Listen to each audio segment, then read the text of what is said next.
Buenas tardes, profesora. Este es el resumen de la tercera y cuarta lectura. La tercera lectura se titula Un ángel en la oscuridad. En el libro nos describen a una madre y una hija que se dirigían de camino a su casa después de que su madre le fuera a recoger a su hija de una academia en los Estados Unidos.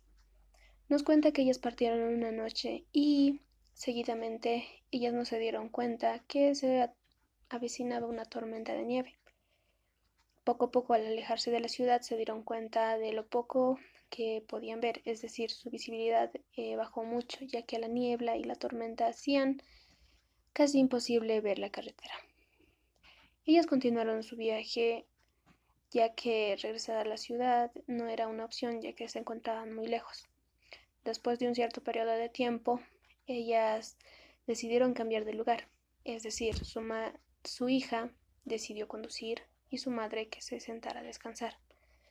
En todo este trayecto, ellas empezaron a cantar y después su madre se durmió, se puso a dormir.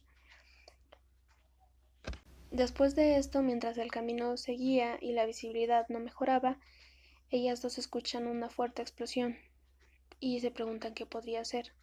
Su madre inmediatamente sale a ver. Su hija pensaba hacer lo mismo, pero como la nieve, es decir, la tormenta de nieve, le daba más a su lado del conductor, habían congelado las puertas, haciendo imposible poderlas abrir de ese lado. Su madre va y se fija y se da cuenta que la llanta se había pinchado. Inmediatamente su madre saca la llanta de repuesto, pero por el frío que hacía, su madre vuelve al auto. Después de esto, las dos deciden salir a tratar de cambiar la llanta, pero el frío aumentaba, y lo cual hizo que su hija le dijera a su madre que mejor entrar al auto, porque el calor se podía ir y hubiera sido eso peor, ya que si se iba el calor, era posible que ellas dos puedan morir del frío, es decir, de hipotermia.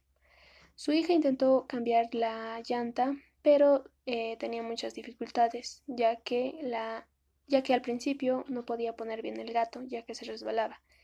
Poco a poco ella sintió que ya no sentía muy bien sus manos y sus pies. Aún así ella luchó por tratar de cambiar la llanta. Al tratar de aflojar los pernos ella no podía, porque estaban muy duros. Después de un tiempo ella siente que el frío le estaba empeorando la situación por mucho, y ella decide ir al interior del auto con su madre. En este momento su madre y ella deciden orar y pedir ayuda a Dios. Después de un tiempo, ellas a lo lejos ven cómo se acercaba un auto en el cual se encontraba un señor y baja justamente a ayudarles. Este señor desafloja los pernos para cambiar la llanta con mucha facilidad, lo cual hace sorprenderle a la hija. Después de esto, cuando ellas quieren agradecerle al Señor, a ese Señor, por su acción de ayudarlas, ven que esta persona había desaparecido, dejando como eh, dejando en sus mentes de ellas como si esto fuera una persona misteriosa. Poco a poco ellas se dan cuenta que el pedido de oración que habían hecho había sido respondido. Ellas se dirigen a su casa y no olvidan este suceso que pasó en sus vidas. Así concluye la tercera historia del plan lector. La cuarta historia se titula El maestro controla las luces. En esta historia nos enteramos acerca de una pequeña familia que se dirigía de camino a su casa, y ellos no se habían dado cuenta de igual manera de que se avecinaba una tormenta de nieve. Ellos se encontraban camino a su casa y poco a poco la tormenta de nieve se hacía más fuerte. El que conducía era el padre y su esposa y su hijo. Y su hijo se encontraba en los otros asientos. Poco a poco el frío fue aumentando y ellos tenían temor. Su padre tenía temor por su esposa y su hijo, y su madre de igual manera por su esposo y su hijo. Los dos estaban preocupados porque tenían miedo de todo el frío, de que por causa de todo el frío que hacía, ellos también podrían morir de hipotermia. Poco a poco ellos se seguían dirigiendo a su destino, pero la tormenta aumentaba, el frío aumentaba y no podían mantenerse calientes. Su padre y su madre hacían lo posible para mantener a su hijo con calor.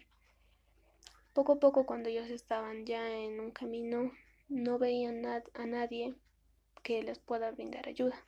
El plan de ellos a lo largo del camino era detenerse en una granja y pedir ayuda, ya que el auto poco a poco carecía de calor. Pero la visibilidad no les favorecía, ya que el camino todo se veía muy oscuro, ya sea con la niebla y con la noche. Ellos estaban muy preocupados, no mucho por la nieve, sino más por su hijo y por el frío que le hacía a él. Poco a poco ellos se acercaban, digo, perdón, poco a poco ellos continuaban su camino y de la nada a lo lejos ven una pequeña luz y ellos sienten que eso era una esperanza. Antes de esto, ellos habían pedido ayuda a Dios y habían orado para que los guardara y resguardara del frío. Al ver la luz, ellos estaban casi convencidos de que esta podía ser una granja. Cuando su esposo detiene el auto y baja para ir a ver y pedir ayuda, resulta que sí. Esta luz que apareció en la oscuridad era pertenecedora a una granja. Este señor va y pide ayuda y los que vivían adentro de la granja les dice que sí, podían pasar la noche en ahí. Su padre inmediatamente va por su esposa y por su hijo para entrar a la granja. Cuando entran a la granja, él le pregunta al dueño de por qué estaba prendida esa luz. Y el dueño le dice que no había podido apagar la luz desde que se había prendido. Él, él dice que ya lo hubiera apagado desde hace mucho tiempo, pero justo en ese instante la luz no quería apagarse. Y cuando en ese momento van a apagarla, la luz se apaga. En este momento, este señor y su esposa su esposa y este señor se dan cuenta que habían sido todo esto parte de un milagro, del milagro de su oración. Agradecieron a Dios y así concluye la cuarta historia del plan lector.